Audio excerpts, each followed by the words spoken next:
Assalamualaikum warahmatullahi wabarakatuh. Apa kabar sahabat? Pada kesempatan kali ini saya ingin bahas tentang eh, bisnis di dalam bisnis, tetapi dalam skala yang lebih besar, gitu ya. Skala lebih besar, contohnya adalah ketika tahukah Anda dari mana hotel mendapatkan pemasukan? Di mana-mana, misalkan saya mau kasih contoh hotel saja dulu ya. Sebenarnya ini nanti dipakai nggak cuma hotel, ada perkantoran, ada gedung-gedung lain, gitu ya, dibangun pusat-pusat perbelanjaan dan lain sebagainya. Saya mau kasih tahu permainan orang-orang besar di Indonesia, bagaimana mereka memainkan bisnis. Nah,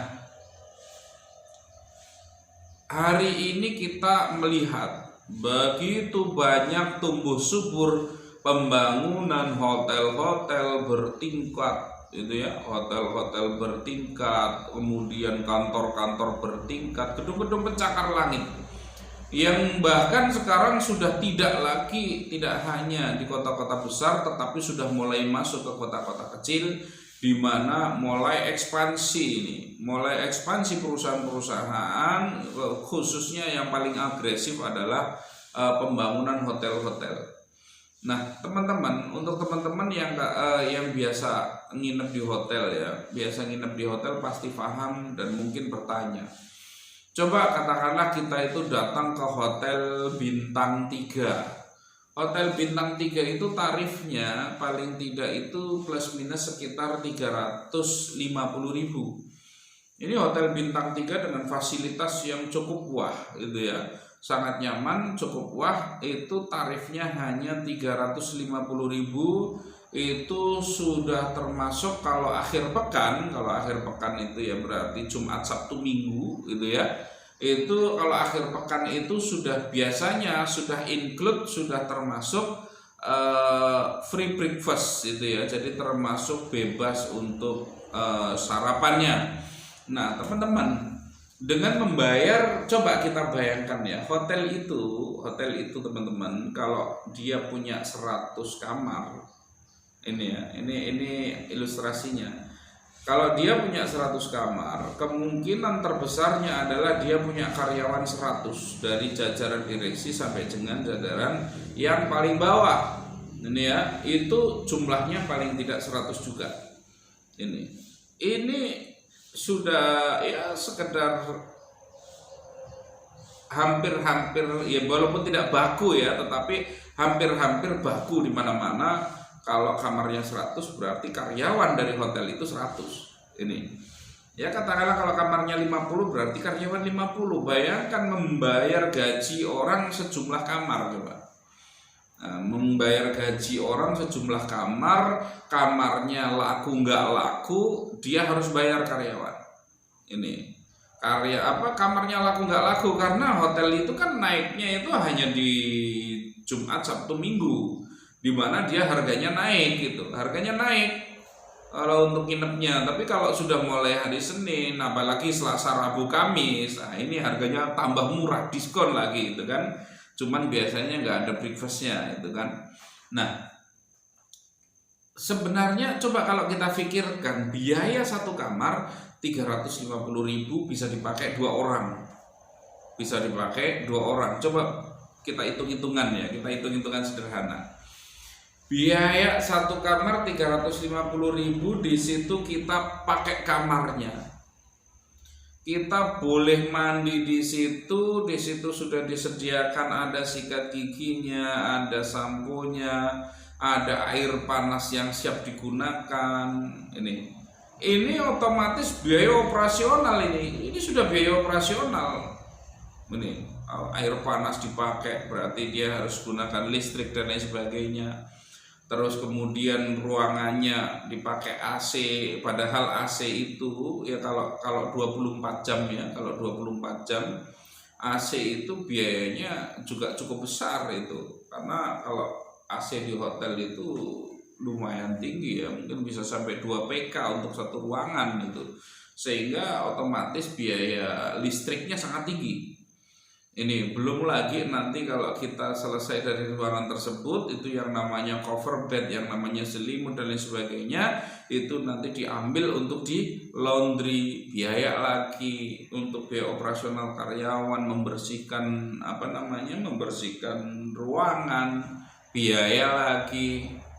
Coba ini berapa biaya yang harus dikeluarkan, terus kemudian untuk biaya, padahal kalau kita tahu ya, cover bed di hotel itu kan tebal-tebal, itu kan cover bednya itu tebal-tebal, selimutnya tebal-tebal. Nah teman-teman, itu belum lagi nanti breakfast di hotel kan, yang kita tahu itu kan begitu kita masuk di situ free untuk satu kamar, free untuk 2 orang.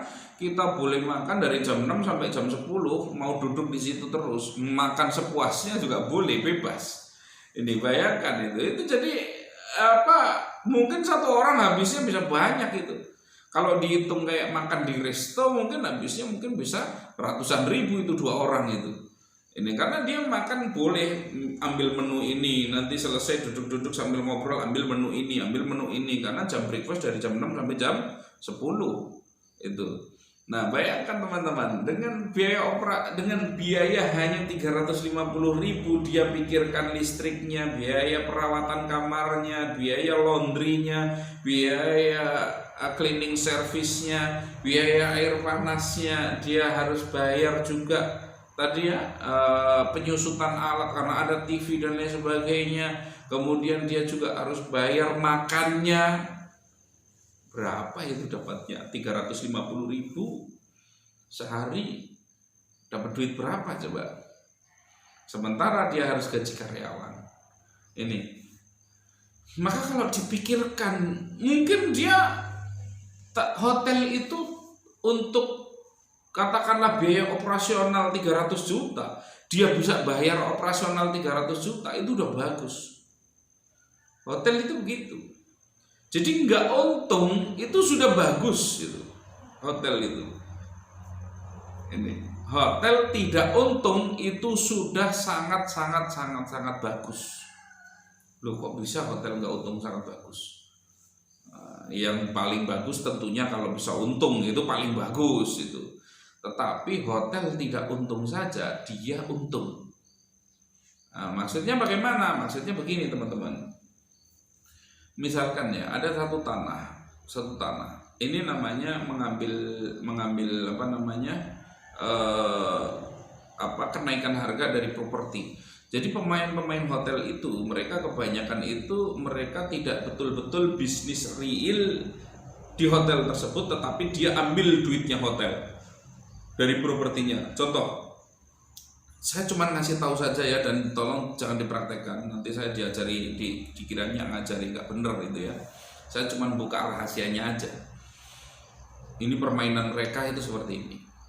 Misalkan di situ biaya hotel, biaya tanah dan membangun hotelnya katakanlah biayanya 50 miliar. Ini ya, misalkan membangun hotel, tanah dan hotelnya biayanya 50 miliar, misalkan begitu.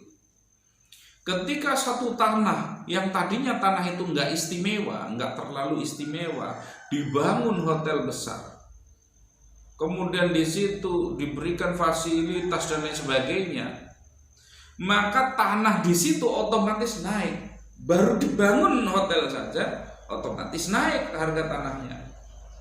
Ini otomatis naik.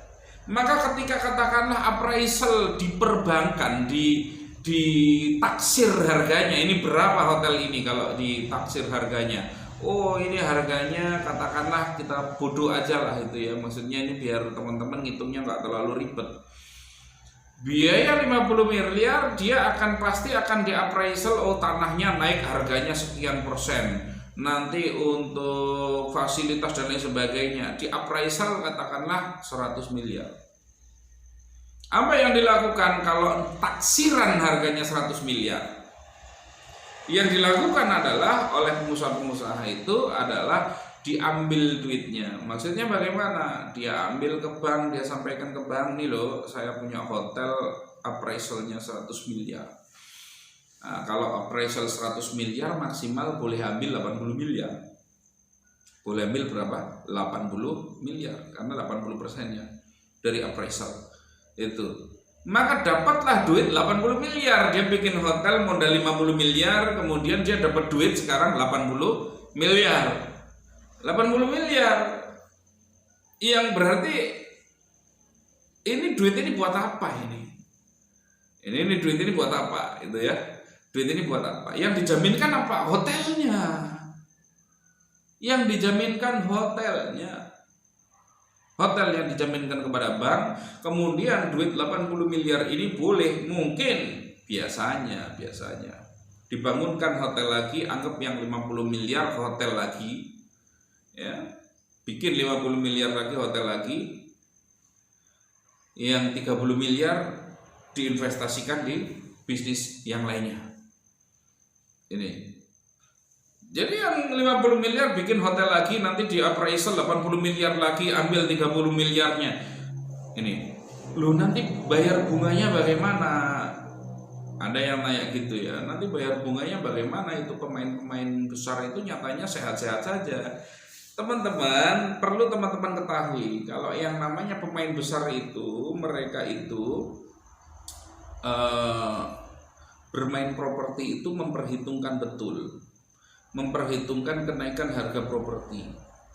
Mereka hanya mau bermain properti yang begitu dibangun kenaikannya bisa minimal 2 kali lipat. Begitu dibangun naik 2 kali lipat. Kemudian peningkatan harga setiap tahun minimal, ini perhatikan, minimal adalah 20%. Coba perhatikan, kayak tadi misalkan modal 50 miliar, begitu dibangun jadi 100 miliar appraisalnya, ini kan kenaikannya 20% per tahun, berarti tahun depan sudah oleh bank ditaksir harganya 120 miliar. Ini karena kenaikannya 20% per tahun. Tahun berikutnya sudah ditaksir 140 miliar. Ini ya. Jadi perhitungannya dengan bunga bagaimana? Kalau utang besar, ini riba ya. Tolong, ini saya hanya ngasih tahu aja permainan mereka. Jadi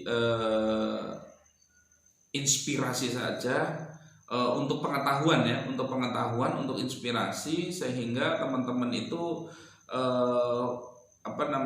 bisa membangun sistem yang lebih baik dari ini. Tapi ini permainan mereka. Saya cuma ngasih tahu. Jadi ketika bunga pinjaman besar itu, bunganya itu biasanya nggak nyampe 1% teman-teman. Bukan, bahkan mungkin 0,5% saja. Anggaplah katakanlah bunga banknya itu 0,5% atau 1% saja. Padahal kalau di atas biasanya kalau utang di atas 500 juta ya, itu biasanya nggak nyampe 1%. Kalau di atas 1 miliar jauh lebih kecil lagi itu ya. Tapi anggaplah katakanlah ya udahlah 0,5% itu ya, 0,5%. Berarti 1 tahun dia bayar bunga ke bank itu 6% teman-teman. Berarti bayar bunga 80 miliar kali 6%. Itu adalah bunga yang setiap bulan harus dibayar. Ini. Jadi setahun 6%. Nah, tetapi kenaikan propertinya setiap tahun naiknya berapa persen? 20% minimum. Nah, maka mereka bermain spekulasi.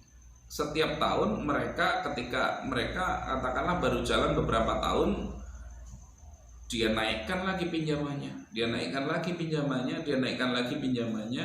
Karena apa? Karena harga propertinya itu jauh lebih cepat kenaikannya daripada bunga yang ditanggung.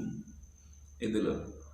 Ini. Jadi setiap tahun bukannya bayar bunga akhirnya duitnya habis, tetapi setiap tahun ngambil utang lagi duitnya nambah. Ini cuman program seperti ini ya, program utang seumur hidup ya. Satu-satunya cara mereka itu bisa lepas dari utang adalah dengan menjual hotel yang dimiliki gitu ya. Kalau perkantoran ya perkantoran, dan kalau pusat perbelanjaan ya pusat perbelanjaan, kalau apartemen ya apartemennya yang dijual itu. Nah, itu strategi yang mereka pakai. Jadi mereka ngambil duit, jadi mereka bangun hotel, bangun perkantoran, tapi tidak murni dapat duitnya di situ. Oh, kalau dapat duit dari situ bagus. Enggak dapat duit, dia dapat duit dari propertinya. Nah, hasil dari duit propertinya berhasil investasikan ke usaha-usaha lain yang sifatnya cash flow-nya lebih cepat gitu ya. Nah, kalau properti cash flow-nya mungkin lebih lambat, tetapi hasilnya dia itu jauh lebih aman itu, karena sehancur-hancurnya misalkan kredit macet, ada dua yang bisa dilakukan. Satu, jual hotelnya.